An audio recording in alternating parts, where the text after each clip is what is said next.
9 अक्टूबर 2023 को अतीक अहमद के दोनों बेटे आजम और अब्बान को बाल सुधारगिरी से बरी कर दिया गया है। माफिया अतीक अहमद की बहन शाहीन अहमद को सुपुर्द कर दिया गया, जिसके बाद से कई तरह के कयास भी लगाए जा रहे हैं और उनके दोनों बेटे जो अब बालिग हो चुके हैं उसको लेकर के कई तरह की खबरें सामने आ रही है। कई लोग उनके गुम होने की बातें कर रहे हैं तो कई लोग अलग अलग चर्चाएं कर रहे हैं।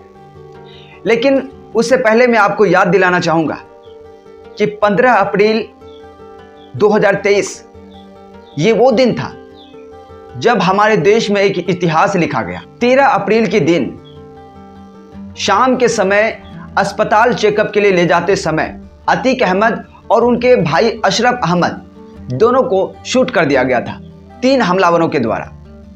वो 3 हमलावर कौन थे?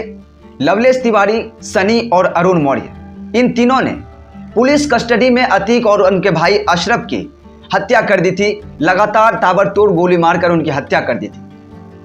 ये मंजर जिसने भी देखा उसका दिल दहल गया, उसकी आंखें फटी की फटी रह गई। वहां मौजूद लोग इतने ज्यादा दहल गए थे कि कुछ भी बताने से असमर्थ नजर आ रहे थे। और ये सभी चीजें टेलीविजन पर लाइव चल रही थी। लोग देश विदेश से बैठकर अपने घरों से लाइव इस खबरों को देख रहे थे, क्योंकि उस समय चर्चा में अतीक अहमद और उनके भाई जो गिरफ्त में थे, जो पुलिस कस्टडी में थे, काफी चर्चा का विषय बना हुआ था। 15 अप्रैल वो दिन था जब लोगों का कानून से भरोसा उड़ गया था, जब लोग अपने आप को असुरक्षित महसूस करने लगे थे। लोगों को लगने लगा था कि इस देश से लोकतंत्र खत्म हो गया है, इस देश में राजा प्रजा का शासन आ गया है, क्योंकि एक सांसद, 3 बार के सांसद रहे अतीक अहमद को पुलिस कस्टडी में सरेआम सरे बाजार ऑन कैमरा शूट कर दिया जाता है और पुलिस सिर्फ देखती रहती है, उसे पकड़ तक नहीं पाती है। मारने के बाद वो अपने आप को सरेंडर करते हैं और जय श्री राम के नारे लगाते हैं, जिसको लेकर के कई तरह के बयानबाजी हुए, कई तरह के कयास लगाए गए कि इन्हें किसके द्वारा भेजा गया, इनकी क्या इससे कोई जाति दुश्मनी थी, क्यों इसे मारना चाहते थे, क्यों इसे मारे और इतनी हिम्मत कैसे की, इतने महंगे महंगे इनके पास हथियार कहाँ से आए, जिनको लेकर के कई तरह के सवाल भी उठे। इसको लेकर योगी सरकार पे भी कई तरह के सवाल उठे, लेकिन योगी सरकार की सेहत पे कोई भी फर्क नजर नहीं आया, कोई भी उस पर जो असर नहीं हुआ। भरे बाजार पुलिस कस्टडी में एक सांसद को मार दिया जाता है और सरकार इस पर चुप रहती है। दरअसल हम आपको बता दें कि इस दिन लोगों का कानून पर से भरोसा तो उठा ही, लेकिन ये किस मामले में जेल में बंद थे ये भी लोगों की जिज्ञासा है कि आखिर किस मामले में बंद थे, पुलिस कस्टडी में ली हुई थी और कितने दिनों की सजा हुई थी। तो आपको बता दें कि ये उमेश पाल हत्याकांड मामले में दोनों जेल में बंद थे और उम्र कैद की सजा हुई थी। दरअसल उमेश पाल अपने भाई राजू पाल के हत्याकांड के एक मुख्य गवाह थे, जिसे अपहरण को लेकर के ये दोनों जेल में सजा काट रहे थे, उम्र कैद की सजा हुई थी। लेकिन इसी बीच एक खबर आती है कि 13 अप्रैल यानी कि जब अतीक और अशरफ को गोली मारी गई उससे 2 दिन पहले उनके बेटे की भी एनकाउंटर होती है असद अहमद की। दरअसल असद अहमद के एनकाउंटर के पीछे एक कहानी है, क्योंकि उमेश पाल जो राजू पाल के एक मुख्य गवाह थे, उनकी कुछ दिनों पहले उन्होंने यानी 15 दिन पहले जो है कि उनकी हत्या कर दी थी। लगातार गोलियों से जो भून दिया था जब वो अपने घर के अंदर जा रहे थे। अपने 8 दोस्तों के साथ जो है कि उसे भून दिया गया था गोलियों से, दिन दहाड़े भून दिया गया था। और इस वक्त उन्होंने अपने चेहरे पे कोई भी कपड़ा नहीं रखा था, चेहरा ढकने का कोई भी प्रयास नहीं किया था, जिसको लेकर के लोग काफ़ी आक्रोशित थे और प्रशासन एक्शन मोड में आई और उसे 15 दिन बाद झांसी में उसे जो एनकाउंटर कर दिया गया। हालांकि इस एनकाउंटर में भी कई तरह के सवाल उठे कि क्या ये एनकाउंटर सच में है या फिर इसमें कोई दूसरी बात, क्योंकि कई तरह के कयास लगाए जा रहे थे, कई तरह की बातें सामने आ रही थी। लोगों का ये भी कहना था कि एनकाउंटर नहीं है, इसमें उसे जो है कि मार दिया गया है, उसका मर्डर करके उसके बाद इसे एनकाउंटर का नाम दिया जा रहा है। तो कई तरह की बातें हुई और ये वो समय था जब उमेश पाल हत्याकांड के बाद अतीक के पूरे परिवार तितर बितर हो गए थे और सभी अपना घर छोड़ दिए थे। 2 के अलावे जो उनके 2 बेटे थे नाबालिग, उनको छोड़ करके बाकी के उनके जो भी मेंबर्स थे, उनके घर के परिवार के लोग सदस्य थे, सभी गुम हो गए थे, सभी फरार हो गए थे। जिसके बाद इन दोनों बेटों को पुलिस अपनी कस्टडी में लेकर बाल सुधारगिरी में उसे रखा गया, जिसकी 9 अक्टूबर को वहाँ से जो है कि सजा काट के वो बाहर निकले।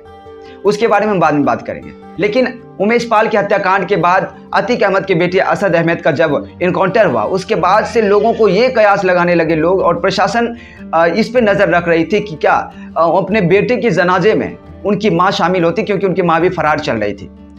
लेकिन इसके बावजूद भी उनकी माँ पकड़ में नहीं आई। पुलिस सख्त नज़र रखी ताकि उनकी माँ को भी गिरफ्तार किया जाए, लेकिन उनकी माँ जो शाइस्ता परवीन है, अतीक की पत्नी, उसे गिरफ्तार नहीं किया जा सका, उन्हें पकड़ नहीं पाई। उसके बाद से 2 दिन बाद ही पति की हत्या हो जाती है और उनके भाई अशरफ की हत्या हो जाती है। इसके बाद पूरी तरह उनका परिवार टूट चुका। अब लोगों को ये लगने लगा था और प्रशासन को ये लगने लगा था कि शाइस्ता परवीन अपने पति को मिट्टी देने के लिए या आखिरी दर्शन के लिए जरूर पहुंचेगी, और प्रशासन नजर रख रही थी कि किसी तरह से वो पहुंचे और उसे गिरफ्तार किया जाए और उसे भी सजा दिया जाए। लेकिन वो फिर से एक शातिराना अंदाज में वो जो है कि इसके पास नहीं आई, या लोगों का ये भी कहना है कि गुपचुप तरीके से वो आई थी, लेकिन लोगों को पकड़ में नहीं आया। हालांकि यूपी पुलिस कई तरह के जो है कि इंतजाम किए थे, वहाँ पे ड्रोन कैमरा के द्वारा सुरक्षा किया जा रहा था, और जो है कि सभी का आधार कार्ड वगैरह वहाँ पे लिया जा रहा था कि पहचान हो सके कि कौन इनके जो है कि अंतिम दर्शन के लिए आ रहे हैं, इन्हें मिट्टी देने के लिए आ रहे हैं। बावजूद इसके भी जो है कि उनकी पत्नी को नहीं पकड़ा जा सका। उसके बाद कई तरह के इसमें सवाल खड़े हुए और उनके गुड्डू बमबाज का भी नाम आया, जिसमें कई तरह के मीडिया में चैनल में खबरें चल रही थी कि गुड्डू बमबाज को गिरफ्तार कर लिया गया, शाइस्ता परवीन गिरफ्तार होगी, जो कि फेक खबरें थी। लेकिन इन सब के बाद अब एक नया इतिहास, एक नई कहानी की लिखावट शुरू होने जा रही है, क्योंकि असद अहमद भी अतीक अहमद का बेटा था, जो अपने बाप का बदला लेने के लिए उमेश पाल की हत्या दिन दहाड़े कर दी।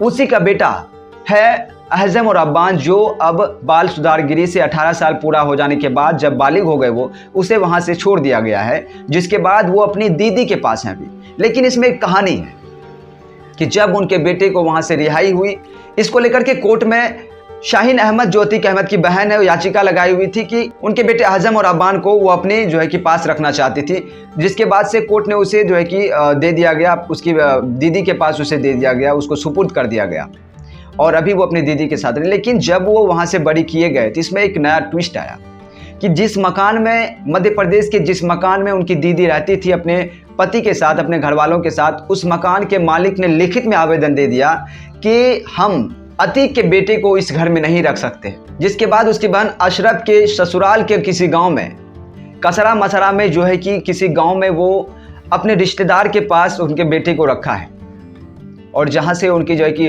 अब पढ़ाई लिखाई की सिलसिला भी शुरू होगी, क्योंकि अतीक के बेटे ने एक स्कूल की मांग की है जो है कि वहाँ पे वो पढ़ना चाहते हैं, जिसका सुरक्षा का ख्याल रखा जा रहा है। लेकिन जो है कि उन पे कहीं ना कहीं खतरा भी मंडरा रहा है, और कई तरह के लोग सवाल भी कर रहे हैं। उनके विपक्षी जो हैं, जो उमेश पाल के परिवार वाले हैं, उनके लिए अब एक खतरा भी बन सकता है, ऐसा कयास लगाया जा रहा है, लोगों का कहना है। और अतीक के दोनों बेटे जो बालिग हैं, महज 18 वर्ष के हैं, उनके ऊपर भी खतरा मंडरा रहा है, उनके साथ भी कुछ भी हो सकता है, जिसको लेकर के यूपी पुलिस सख्ती से नजर बनाए हुए रखे हैं। और शाहीन अहमद के सुपुर्द जो किया गया, उनके ऊपर एक जिम्मेदारी डाली गई कि आप अगर कहीं भी शहर छोड़ के जाते हैं तो आप पुलिस को इन्फॉर्म करें।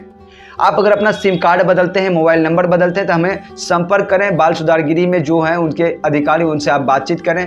उनकी सहमति के बगैर आप कुछ भी नहीं कर सकते हैं। तो इतनी कुछ इसमें जो है कि हो रहा है। सबसे बड़ी बात तो इसमें यह है कि उनके बाप के किए की सज़ा उनके बच्चों को मिल रही है, उन्हें घर तक नहीं दिया जा रहा है, और अब वो पढ़ाई करना चाहते हैं। अब इसमें कई तरह की मुसीबतों का उसे सामना करना पड़ेगा। लेकिन आपको यहाँ पे ये भी बता दें कि अतीक अहमद के एक और बेटे, 5 बेटों में ये चौथे और 5वें नंबर के 2 बेटे हैं, और एक अली जो अभी भी जेल में है, सजा काट रहे हैं। तो पूरे प्रकरण में अगर देखा जाए तो कहीं ना कहीं एक नई कहानी की शुरुआत होने वाली है। और क्या अब लोग ये भी कयास लगा रहे कि क्या अतीक अहमद के बेटे एक नई कहानी को लिखेंगे? क्या ये भी अपराध की दुनिया में कदम रखेंगे? क्या ये अपने पिता के मौत का बदला लेंगे? क्या ये सही रास्ते को चुनेंगे और अच्छे रास्ते पे चलेंगे और अपना पढ़ाई लिखाई करेंगे, अच्छे से जीवन यापन करेंगे? ये सभी सवाल हैं। लेकिन यहाँ पे बड़ी बात ये भी कि उनकी माँ अब भी गिरफ्त से बाहर है।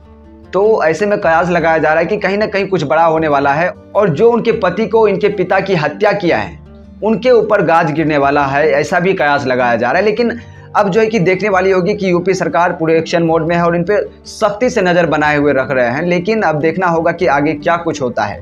हालांकि सबों का अपना अपना विचार है, इसको लेकर के आपका अपना क्या विचार है, अपना राय इस कमेंट बॉक्स में ज़रूर लिखें। वीडियो अच्छा लगा हो तो वीडियो को लाइक करें, कमेंट करें, तमाम दोस्तों में व्हाट्सएप ग्रुप में शेयर जरूर करें, हो सके तो चैनल को ज्वाइन जरूर करें।